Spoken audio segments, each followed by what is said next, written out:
Hello, everyone, and welcome to our second webinar for our COP 101 mini-series. This mini-series will be an opportunity for participants of the Online Youth Exchange program, as well as anyone else who wants to view this training online on our YouTube channel to learn more about the Conference of the Parties and the UN Framework Convention on Climate Change process, so that they can get involved and be better prepared if they're attending COP for their first time. Honestly, even as a second or third year attendee of this event, there's so much to learn there that you'll still probably gain some information from this webinar. So today we have Emily Rushton, who's attended 3 UNFCCC events in the past. She's going to be talking about how to navigate the COP space. So you land in another country, you're there for 2 weeks maybe, and all of a sudden you're thrown into this ginormous conference hall with UN offices, with a million different events going on at once. There's press conferences, there's side events, there's seminars, there's booths that you can walk up to, there's cars and solar panels in one wing maybe. There's so much going on at these events that you really do need almost a guide to try and navigate them. So Emily Rushton, she started as a nurse. She's from New Zealand, and so her background and training is in nursing. She saw the issue of public health was so closely tied into climate change and and agriculture and food, and she joined the UNEA, which is the United Nations Environmental Association, and she attended their second meeting, which is where they developed the Sustainable Development Goals. That was, I believe, in 2016.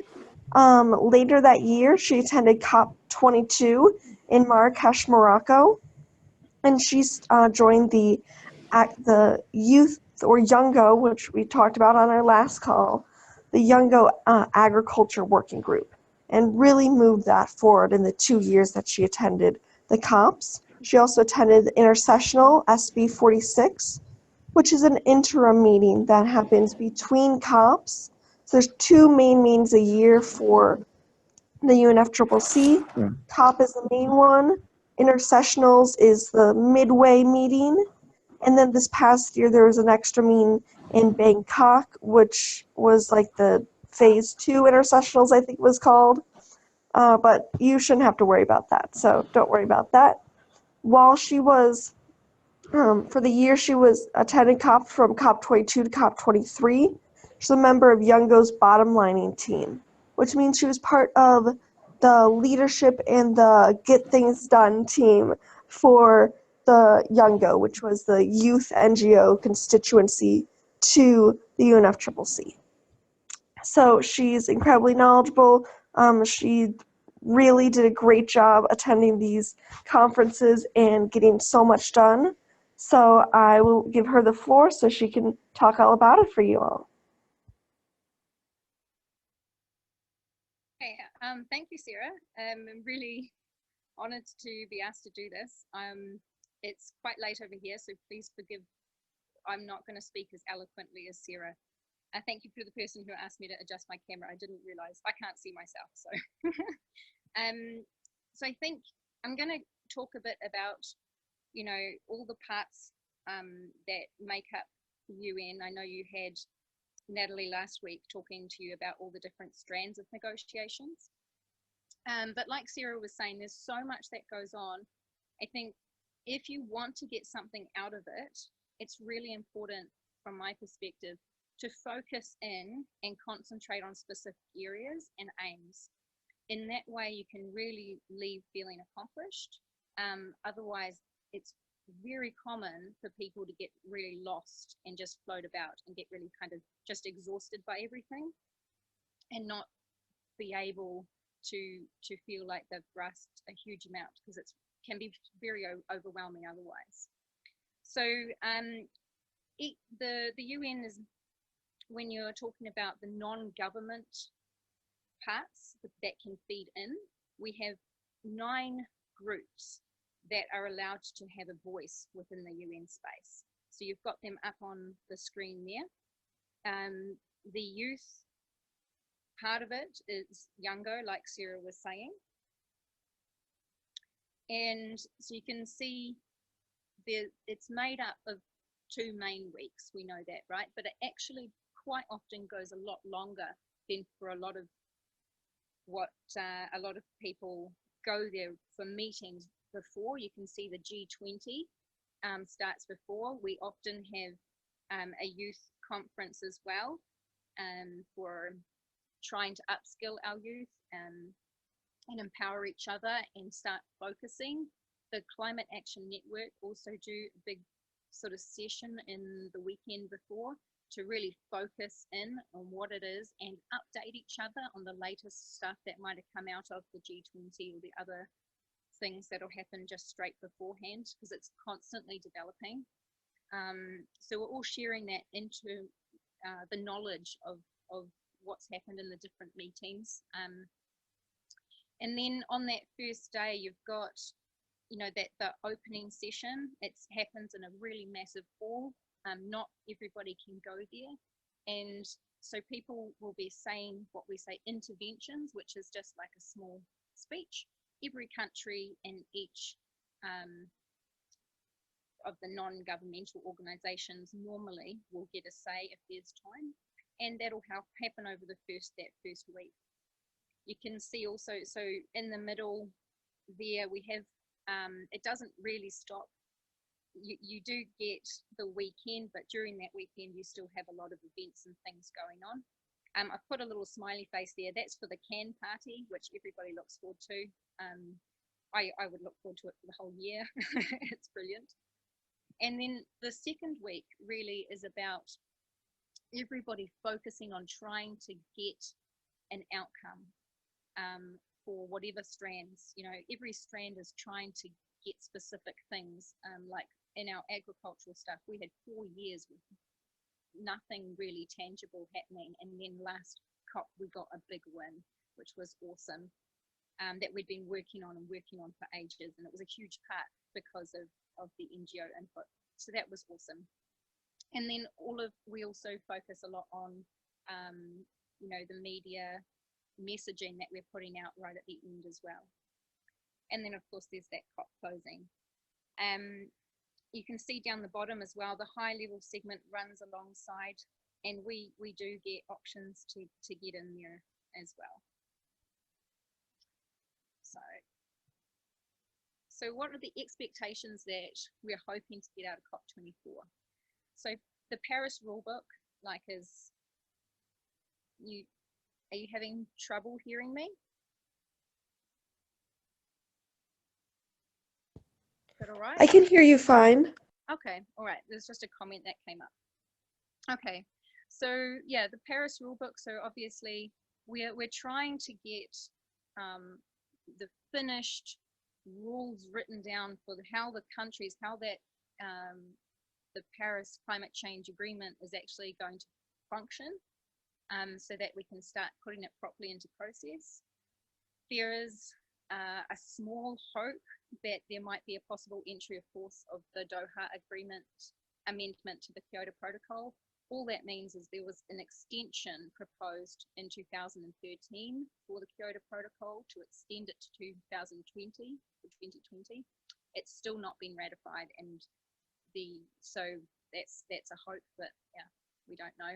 And then the Talanoa Dialogue. Now we're going to talk quickly about that. So the Talanoa Dialogue was introduced when the Fiji was president, and the idea is that it's helping implement, you know, getting countries to enhance their NDCs, and it's been mandated, so it's something that is going to make sure that we actually take stock of what's happening with our emissions and our efforts to reduce them. It has taken the whole year from COP23 to come round to COP24, and it's meant to, at this COP, everybody actually make their commitments to increasing their NDC emissions. So that's what we're hoping for, and that's partly why they had this additional meeting happening, which I think Sarah was saying there wasn't a huge amount of movement there, which is a bit sad. So we just hope that that gains some traction. The other really cool thing about it is it has been really breakthrough in how it's included non-state actors, allowing us to have input. So we've also got scheduled events, things that have been planned ahead of time. So you do have pavilions, which countries, it's a big space where there's countries host events every day. There's lots of side events happening all over the place. And you'll have everything happening in parallel. And then there's a climate change studio. There's press conferences that are constantly happening that you can go and see. And this is just what's happening inside the venue. There's a lot of conferences and things that happen outside as well. Like there was a medical one during the weekend last time. So I didn't have a day off for about, I think it was like 20 days in a row because it was just constant. So this is during the day, there's a lot of things that are scheduled according to what you're interested in as well. So every day Youngo meets, normally at 9 AM, unless it's clashing. There's negotiator meetings that happen. Now that's negotiated country negotiations. Not every country will let you meet with them. We are very lucky in New Zealand and the US as well that we are able to pretty much daily meet with our negotiators, ask them what's happening, and have, you know, a bit of push for the things that we're concerned about, and keeping that dialogue open, which is really awesome. The Youngo working groups every day, you know, normally meeting, sometimes every second day, but to target the areas that they're working in the different streams. And the Climate Action Network is, give it a look up if you haven't sort of come across it before. It's a huge umbrella group that brings a huge amount of organisations together, and they do really amazing work within their working groups. So they have a big one together to update each other about what's going on during the day. Actions, fossil of the day, and then there's all those outside events. So Youngo itself, the things that happen within Youngo, which is that youth non-governmental organisation, the working groups make up a massive part of it. Every morning we have a spokes council. This is the 9 AM meeting where, like Ken, we update each other what our working group is doing. We also, you know, talking about what things are happening during the day and who is going to be a part of them. So perhaps we've been asked to be a speaker on a panel or something, then we'll help, you know, tell each other to go and support specific actions or whatever. We also discuss policy issues, any other issues that are coming up, and the bottom lining team that I was a part of facilitate and help organise all those types of things.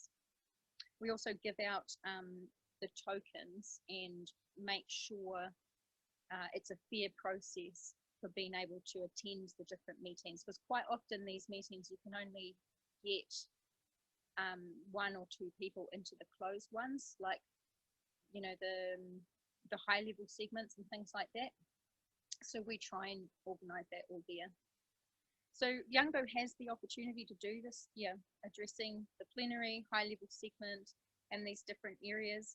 And you need to make sure you understand that it's not coming from one individual. Like if you're given the opportunity to speak there, Youngo only represents broad views.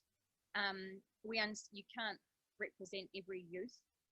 That's not possible, but everything that's written and said is open to be contributed by anyone. Obviously we prefer people that kind of understood what was going on, but it means that people at home who can't get there, who are, you know, might have a lot of things against them to be able to participate, you know, getting visas, money to travel, can be able to have their say. And I'll talk about how you can do that later.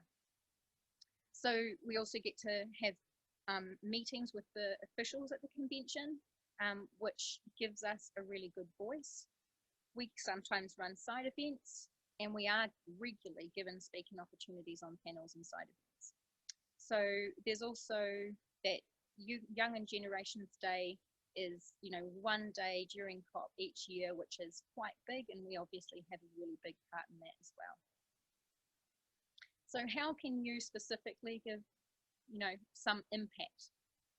So this is a pink slip. This is what I was saying, if you can't get into these high level interventions, but you can apply, say that you're interested, and help to write the interventions. You can help write the interventions from home even. All interventions are written on Google documents that if you say you're interested to do it, we can invite you in to help write them.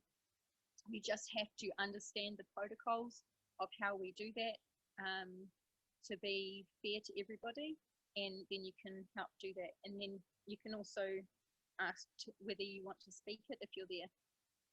You can help organise the youth. So I set up the agricultural working group, and anyone you can set up anything that as long as there's enough people to do the work, you know, you can organise and get that going.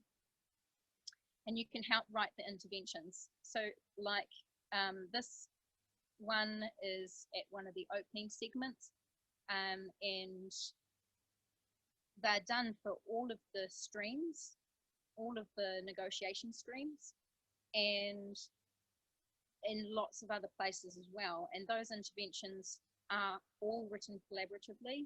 All of them can be done by people at home as well. So you can help to word them when you're there. And we want people to, because we're so busy while we're there, it's really difficult for us to find time. And quite often they're done, you know, quite last minute. Press conferences, you can absolutely help write for the press conference as well. We have normally one at the start and one at the end, and helping to organise the press conferences. Now, to book a press conference for anyone who's going there, press conferences rooms are free to get. You don't have to be anybody special particularly. You just have to put it under an organisation. So I was really pushing for my groups to make bookings to do press conferences in different languages, because if you've got the official, you know, UN stuff behind you, you're looking all cool and official. If you're the only person that's ever done something at the UN in Swahili in agriculture, you might get a huge amount of press and ability to share that. So I really encouraged my agricultural group to do it in all their home languages, and that was really cool. Actions are something that are really fun. They're a good way to kind of let out some of the stress. You can go into the art space like we did for this one. And again, it's something that you can feed into and help. Most of the working groups have a Facebook site where and Facebook messages that you can join into and help feed in information and ideas, help write bits and pieces, so you can be part of that from home as well. And attending side events. This is actually really important from my point of view, because a lot of side events are run by big organizations that have invested interests in quite often the wrong side of where we want the world to go. So in this particular meeting that I'm showing there, it was an agricultural meeting, and I was able to nicely challenge some of the things that they were saying, and it meant they actually had to admit, and for the first time, this was a New Zealander as well, was admitting that we can't have as many cows on the planet as we currently have if we want to reach 1.5 or even 2 degrees. Now that was a really big statement that had never been said in that kind of place before. So make sure you're in these spaces so that they can't manipulate what's being said. The a lot of the politicians that go there might have just picked up the portfolio. They probably don't have a massive background, and they can just sit there and lap up the information that people feed them. So it's really important, if you know your stuff, to go there if you can. Something that's really good for learning, that climate action network that I was talking to you about before, that umbrella of organizations, has really good experience. The people that are there are quite often paid and have been there for decades in this process. So I always encourage people to go and work with their working groups if your organization is able to, because your organization has to be a part of climate action networks for you to be able to do that. But you learn a huge amount, and you can help them in part of their work as well. Write articles at home for your newspaper. This is one I wrote. Your local areas love news about youth doing things, and that's something that people at home can do. I was going to say here, this is a side event I was asked to speak at, and one of the massive things that you can do at home for when you're there is to target on social media, spread everything that's going on. If it only happens there and no one else sees it, it's not very useful.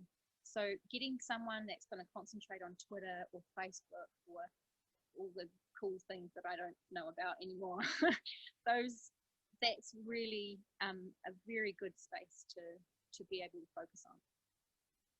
There's also marches. There's me grabbing the fossil of the day for New Zealand again. Again, I've got that little star there to say you can use the social media from home to really spread the impact of these messages. And this is a blog. I was doing a video blog, and again, you can share and do things from home with that. And a lot of people do this type of, I guess, documenting their journey and feelings and what's happened and successes. This is one of the negotiators as well that we meet with every day. She's from the Marshall Islands because they fall under New Zealand. And of course, the Marshall Islands are in real trouble. So we had a really close relationship because we were trying to push similar things with the New Zealand delegators. So it was really sweet. And we get to meet a lot of the politicians and things and get quite good relationships. This is a former New Zealand Prime Minister that our delegation got to spend some time with, and that was really useful for us. So I think what's important is whether you're at the UN or not, you can do a lot from home. Part of that's lobbying, petitions, campaigns, protesting, and voting. If you really want to get a lot out of the UN process, like I said at the start, you really need to focus on what it is you want to achieve and stay focused. Otherwise, you can get very lost in the system. So with that, thank you very much. I hope that was helpful. Do you have any questions?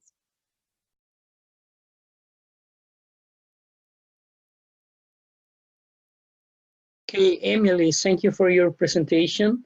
People, it's time for questions. You could ask like how is experience or what concern or doubt that you have with Emily's presentation. It's time for questions.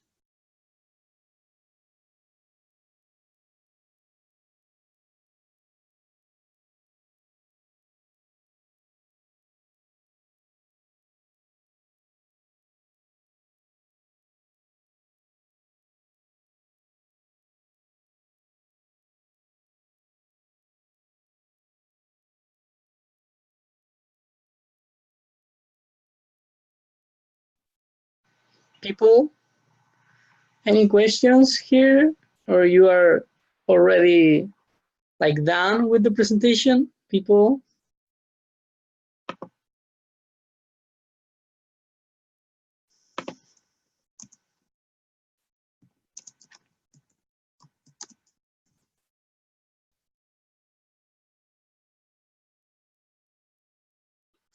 Okay, so thank you, Emily, for your presentation.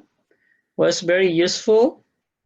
So an important thing is, for me at least, is how we could like participate from our homes, like because no all the people can go there and participate directly.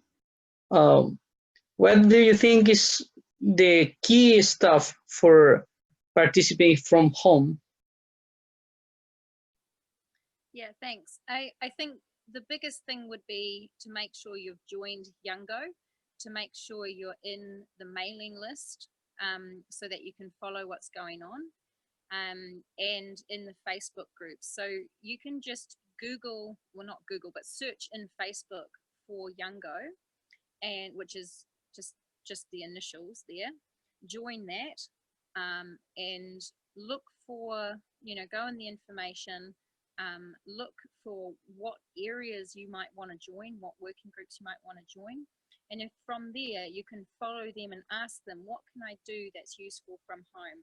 Because it's mainly the social media and writing articles, and there might be times, or writing interventions, and there might be times where they need facts checked and things like that they don't have a huge amount of time to do. And it's really, really useful if you've got a second person, another person outside that can do those types of things.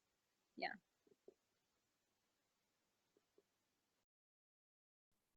Thank you. So social media is really important in our days for everything that we are working. I think we work by internet now with this program and too many other programs. And if we could participate by internet, like in social media, with YouTube and with that kind of stuff, like seeing the presentation and stuff, that's very important because then we live in a globalized world, but not everyone can travel, and internet is a really good tool for this. So people, a question for you, people, um, are you with the disposition of following the next COP by internet, like participate by YouTube, by social media? You are going to work with this, or you are not going to work with this? People from the program, I need your responses. Who is going to respond to answer me? You are going to participate by internet of the new COP? People? Anyone? Okay, you're not to participate this time.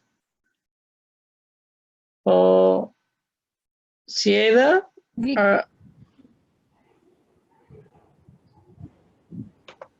Thank you. Okay, people is giving you thank you, Emily. That is important. Thank you for your presentation. That is very interesting, because sometimes we see this too far from us, and it's important then you are sharing your experience with us. Say that you are going to give us a question or a response for the questions. Say that, amen.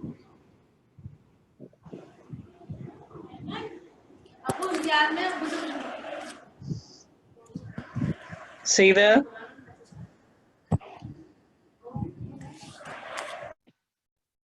Say that.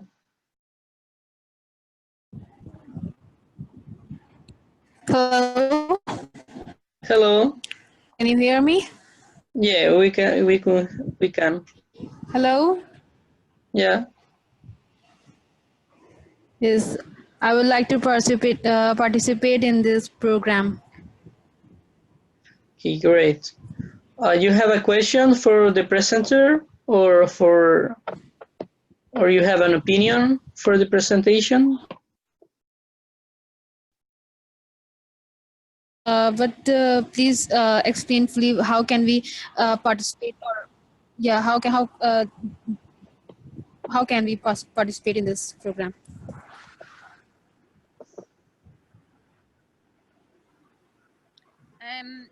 I'm not sure if you joined late because there was the last half of the talk was about how to participate. There was a question about if you were writing articles. So if you are trying to contribute from home and you can't go to COP, one of the biggest things is writing, helping write the interventions and helping to write articles and things like that to spread what's happening and what we're achieving. And the articles, you can very quickly, if you Google how to write a press release, there's very simple explanations that'll teach you the basics.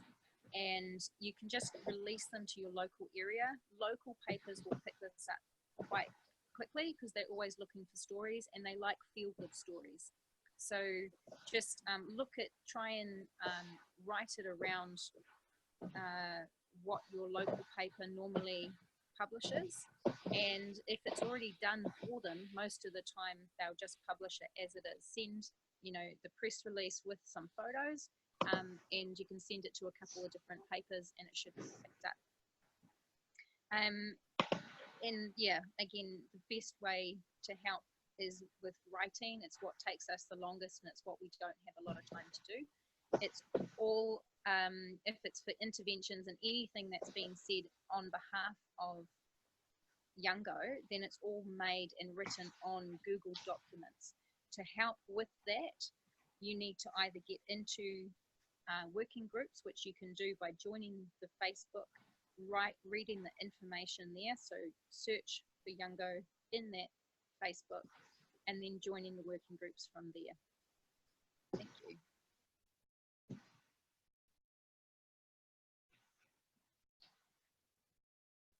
Okay, anyone have other questions or we are ended the reunion for today? So, you have other question, people?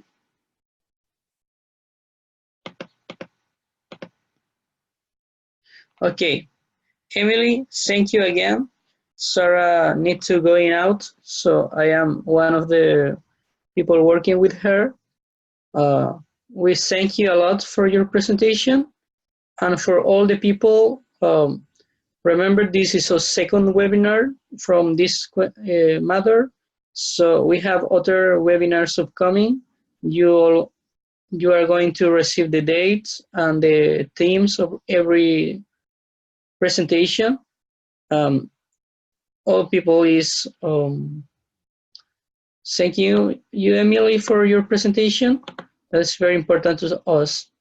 Okay, people, have a great day and see you soon in the next presentations. Bye. Bye.